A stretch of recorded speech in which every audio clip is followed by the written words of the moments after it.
Also, Congressman Lou Barletta, who joins us now. Good morning, Congressman. Good morning, Nancy and John. Good morning. All right, so you're going to be along today as well. I know that they're not releasing too much about the actual location, but what are some of the things you're expecting to actually be doing on that when you're with the Vice President?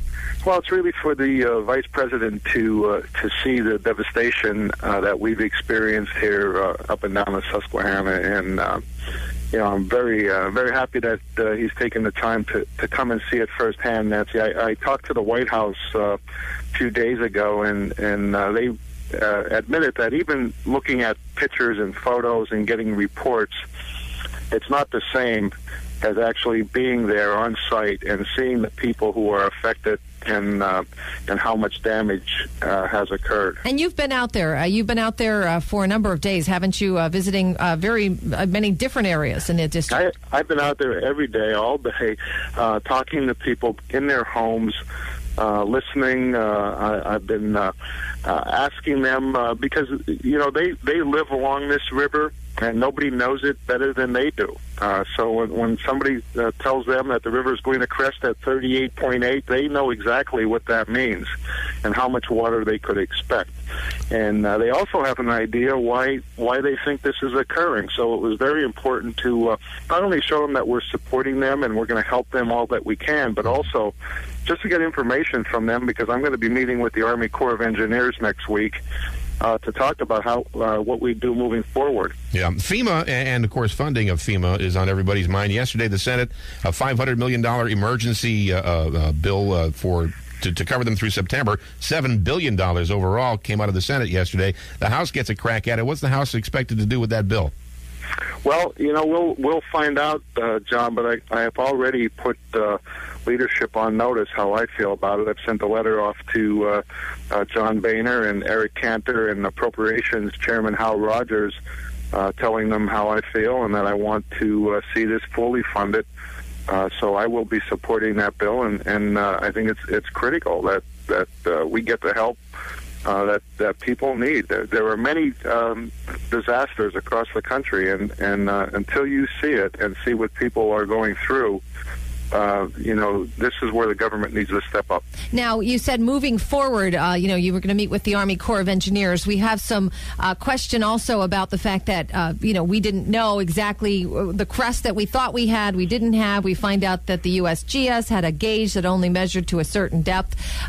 What are some of the things that you think need to be looked at as we move forward so that we make sure something like that doesn't happen again in the same way? Well, I think the Army Corps needs to do a study as to what effect the levee system has upstream and downstream, and if the floodplain has changed because of it. I think it's important that we notify the residents and the municipalities that it's not the same as it was. If it does have an effect, and many believe that it does, I think we need to do something about it and see how we're going to mitigate this, and how many homes are now in the floodplain.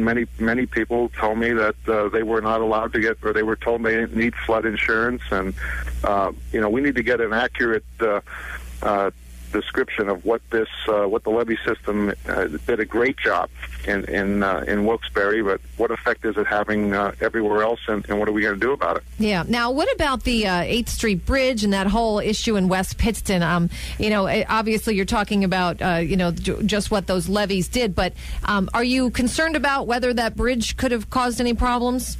Well, I am. I think we need to know that, whether or not it has an effect. And again, talking to many of the residents around there, they feel that it did. Many of the trees that was flowing down the river got caught up on the bridge and created sort of a dam and swirling effect. The folks in Jenkins Township are still underwater in parts of their community. So, these are all going to be the discussions I'm going to have with the Army Corps, and we'll see what we find out. Okay, getting back to what you were talking about a minute ago, the levee system and how it affects the floodplain, and is it a new floodplain now, and in the end, if a study is conducted and it's determined that more levees are needed up and downstream, that maybe helps, with the situation here. But what about further downstream, out of the district and further upstream out of the district? Doesn't that just cause problems for them?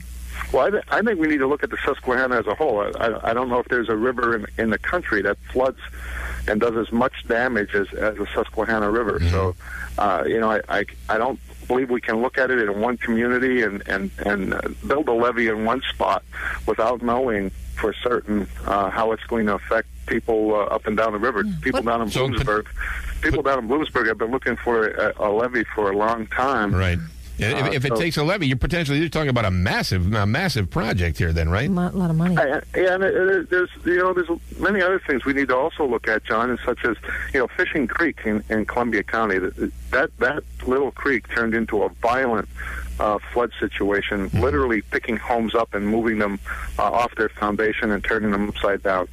Many of these creeks and streams need to be cleaned out. There's islands growing in them and trees, and we really need to look at. Are you looking at dredging? Our waterways. How about dredging? Is that something? Well, we'll leave the experts to determine what needs to be done, but we need to do something because these floods are more frequent and they're more violent. Yeah, they sure are. All right, so you'll be with the Vice President today, and maybe we'll be hearing some more from you a little bit later on. Thanks for being with us, Congressman Lou Barletta. Okay, thank you. Have a great day.